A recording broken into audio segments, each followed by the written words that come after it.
di dalam Wahyu 1 ayat 7. Nah, di sini Wahyu 1 ayat 7 berkata, "Lihatlah, ia datang dengan awan-awan dan setiap mata akan melihat dia, juga mereka yang telah menikam dia, dan semua bangsa di bumi akan meratapi dia." Ya, amin. Nah, yang jadi pertanyaan Cipta Daud Tiap ini pendeta adalah, nah, berdasarkan ilmu pengetahuan, orang di Indonesia dan orang di Amerika tidak bisa melihat matahari pada waktu yang sama. Mohon penjelasannya untuk hal ini pendeta. Fenomena apa yang akan terjadi pada saat Yesus datang sehingga semua mata bisa melihat di waktu yang sama? Terima kasih. Silakan pendeta untuk jawabannya. Terima kasih banyak untuk pertanyaannya. Betul apa kata Alkitab? Wahyu 1 ayat yang ke-7 bahwa pada saat Tuhan Yesus datang pada kali yang kedua, maka setiap mata bisa melihat. Ini akan terjadi. Semua mata melihat kedatangannya. Coba kita lihat semua peristiwa dalam pelayanan Yesus untuk keselamatan manusia. Sebab kedatangan Yesus yang kedua kali adalah merupakan peristiwa puncak. Namun dalam Alkitab, mulai dari kitab Kejadian sampai kepada kitab Wahyu, ada banyak peristiwa pelayanan yang dilakukan oleh Tuhan Yesus, hal-hal yang sangat besar dan sangat signifikan. Contohnya adalah Allah menjelma menjadi manusia. Yohanes pasal yang pertama ayat yang ke-14 mengatakan firman itu menjadi manusia. Kita baca di dalam ceritanya di dalam Lukas pasal yang pertama, Lukas pasal yang kedua, Matius pasal yang kedua, cerita mengenai kelahiran Yesus. Bahwa pada waktu itu pun, coba kita buka satu ayatnya, di dalam Lukas pasal yang pertama, pada waktu malaikat itu menampakkan diri kepada Maria dan mengatakan bahwa ia akan mengandung, ia katakan, bagaimana mungkin saya akan mengandung padahal saya belum pernah mengenal laki-laki. Ia tidak bersuami, dia adalah seorang perawan.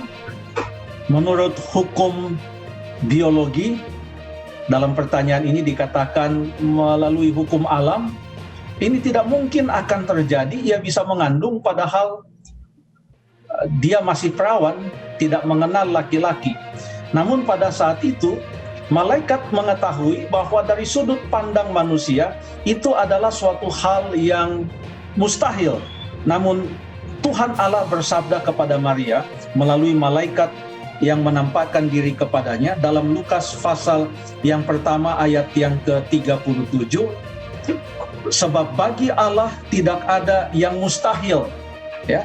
Nah, pelayanan Tuhan Yesus dalam melalui kelahirannya, penjelmaan Allah menjadi manusia pun tidak bisa diterangkan secara biologi, secara ilmu pengetahuan. Ya, tapi Tuhan katakan tidak ada yang mustahil bagi Tuhan. Bagaimana dengan kebangkitan Tuhan Yesus dari orang mati? Menurut sains, tidak mungkin seorang yang mati itu bangkit. Ya, tetapi bagi Allah tidak ada yang mustahil. Bagaimana pada waktu Tuhan Yesus naik ke sorga? Pada waktu Tuhan Yesus naik ke sorga, ia betul-betul melawan gravitasi bumi. Menurut hukum ilmu pengetahuan, tidak mungkin manusia terangkat perlahan-lahan dengan kekuatannya sendiri melawan gravitasi bumi semakin tinggi sampai ke langit, bahkan sampai ke sorga.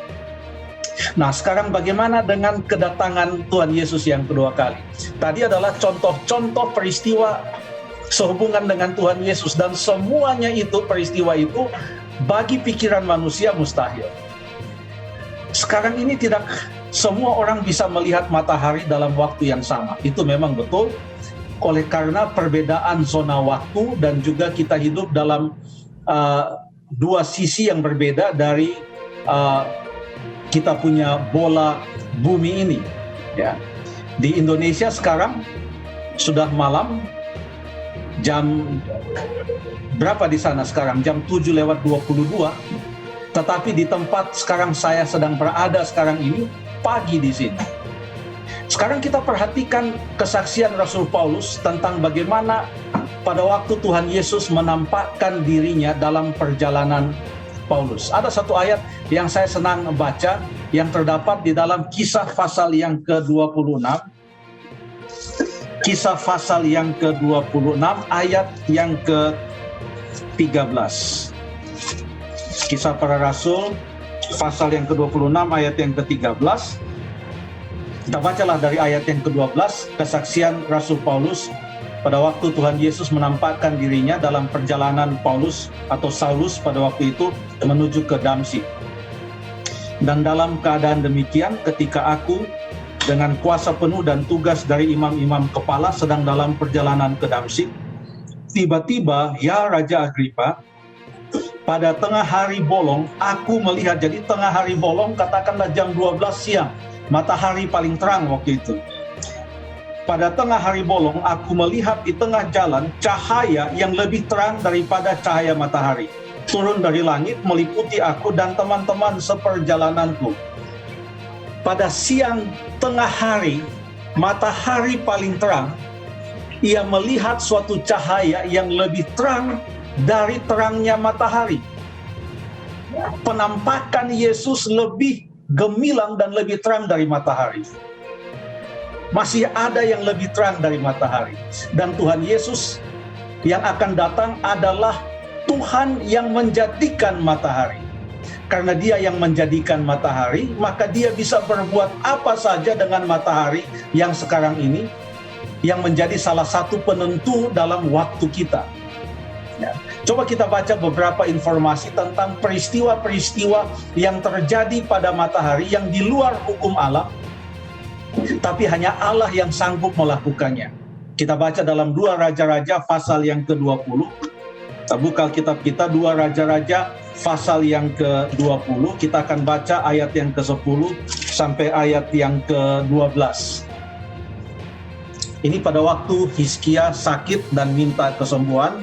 Hizkia berkata, itu perkara ringan bagi bayang-bayang itu untuk memanjang 10 tapak. Jadi dia meminta supaya ada perubahan pada matahari yang tidak normal sehingga ia ketahui ada tanda bahwa ia akan sembuh. Lalu Yesaya mengatakan bahwa tandanya bahwa akan maju bayang-bayang 10 tapak atau akan mundur. Dikasih pilihan. Hizkia berpikir, kalau bayang-bayang itu memanjang 10 langkah ya wajar, karena semakin sore bayang-bayang akan semakin panjang. Bayangan kita semakin panjang kalau semakin sore.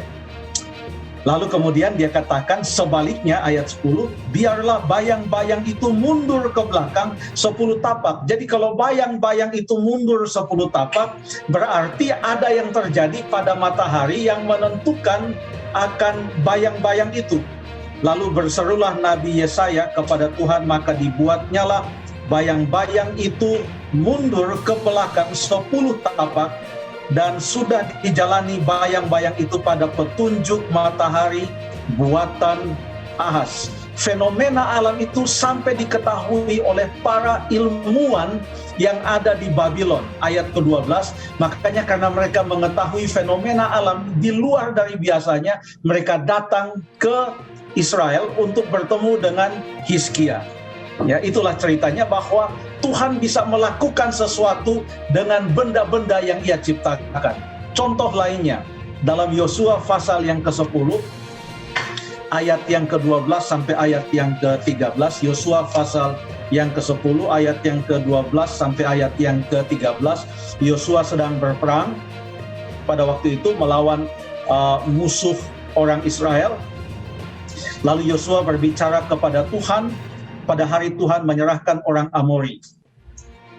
Ia berkata di hadapan orang Israel, matahari berhentilah di atas Gibeon dan engkau bulan di atas lembah Ayalon. Ayat yang ke-13 mengatakan, maka berhentilah matahari dan bulan pun tidak bergerak sampai bangsa itu membalaskan dendamnya kepada musuhnya. Bukankah hal itu tertulis dalam kitab orang jujur? Ya. Dan ayat ini mengatakan matahari tidak bergerak di tengah langit dan lambat-lambat terbenam, kira-kira sehari penuh. Bayangkan, luar biasa, semua waktu terhenti pada saat itu. Sekarang semua waktu sudah normal lagi, Zaman Tuhan Yesus semua waktu sudah kembali normal, perhitungan hari-hari tidak ada yang berubah. Namun yang mau ditekankan di sini adalah Allah bisa berbuat sesuatu pada matahari, dan itu bisa mempengaruhi waktu dan zona waktu. Perhatikan bahwa kedatangan Yesus yang kedua kali adalah sebuah peristiwa besar dan mulia.